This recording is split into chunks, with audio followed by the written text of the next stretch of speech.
Welcome to Spells and Spirits, where we go deeper into each episode of Wicked City. Today we're diving into Season 1, Episode 2, On the Other Side.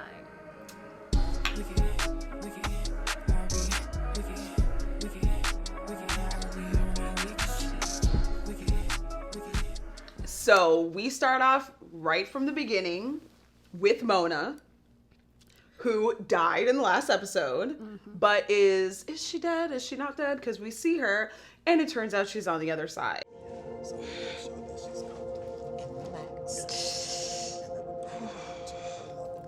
Yes, this is where she meets her three guides, one of who is her uncle. One of the things that we learn about Mona in her time on the other side, speaking to her uncle, is that she has kind of a rough dynamic with her family. And we see a little bit of that. We saw a little bit of that in episode 1, where she got the text message from her brother about going to dinner, and she was like, I wasn't even invited. Right. But here we're getting a little bit more that her mother is very religious, and it's not the magic that's the problem. Like, we can tell that that's something that's part of the family. He says that it runs in the family. It's her sexuality. Yes. And her being bisexual is a problem for her mom, and one of the reasons that she's kind of been ostracized. And her uncle, Theo Mario, shares that kind of same thing with his sister. Well, because she ostracized him from the family, also tried to keep Mona away from him. You know, just like, I don't want your influence on her. It's just, it's kind of sad that she had to come to this reality with her uncle on the other side, but it was a good turning point for her. And one of the things, like, the guides give her 3 of those cryptic warnings. The white will frighten, but the black will destroy, and the red will burn it all. The mother's death becomes the child's, and on swift wings, the bill But they also comes give her a very clear direction that they have to work together, all of them. They said the 5 of you, which includes Camille, even though she's not really part of the coven. So there's this element of like, you guys have to work together to fight what's coming. Right. And that's something that she says. And even in the end of the episode, they told me the 5 of us will have to work together and fight what's coming.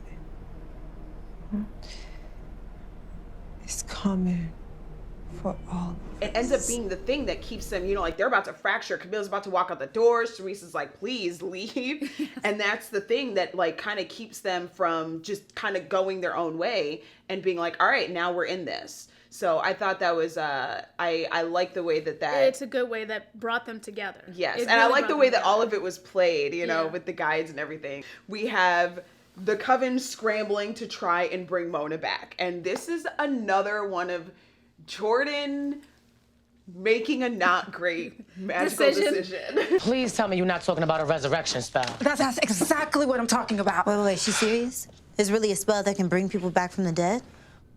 Unfortunately, yes, and it could be very dangerous. So I get it. If my best friend died because of me, I would definitely want to be like, okay, I gotta save her. I want to help her. I want to do whatever I can. I don't know if resurrection is the best way to go about it. I mean, we know that it's not. And Charisse knows that it's not. Charisse knows that it's not, and Charisse is the one who's telling him. Now, what you said in the previous episode about Charisse knowing the most, we see that here. Look, my entire Nigerian mother's side of the family has been doing magic since before slavery. And we don't even do death magic. It's forbidden.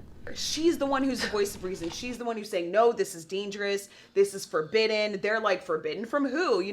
There's an indication here that she knows a little bit more, that she's got this history from her Nigerian side of her family that has more knowledge and more insight into this, that she can give them that guidance, and they're not listening because they are really determined to save Mona. But it's like she's outvoted. You have the best friend and the girlfriend, and it's like... And then once Camille jumps in and says we have to try, she's like, oh. It's like, at this point, she's like, okay, fine. Let me. Yeah, she's like, at least let me look at the spell, and then they decide to go forward with it. But she is right. Because we get to the very end of the episode and we see a white something climbing in that bed with Mona. Not so pleasant. Yeah, we see. I definitely wouldn't want to sleep with that. So. No, and she, yes. So we finally meet Caden, and what an introduction.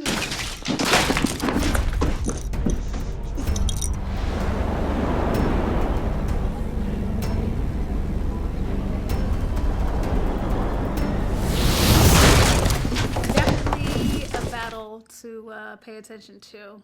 And we also learned that Tabitha is a lot stronger than people may have thought she was. Yes, so we only see a little bit of her magic in episode 1. Right. And you get to episode 2, and you got this person busting through the door and not even shaking her. Yeah. She's just like, you can see that she is able to withstand it, and then sends Caden through a wall. Right. And so it gives a little bit of intrigue, like, okay, Vanessa Bell Calloway, what you packing? Like, let's see what's coming up.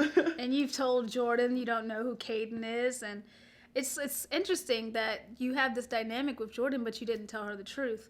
And now they're like, no one's like, oh, who's Caden? Everyone's just thinking we still have to find this Caden person, when the whole time Tabitha knows who Caden is. And not only does Tabitha know Caden, but that picture that Claudette was holding shows that Claudette knew Caden too, and Tabitha, and oh boy, And somebody is out for revenge. There is something happening here. It's not gonna be pretty. No, it's gonna get very, very spicy. Yeah, real spicy.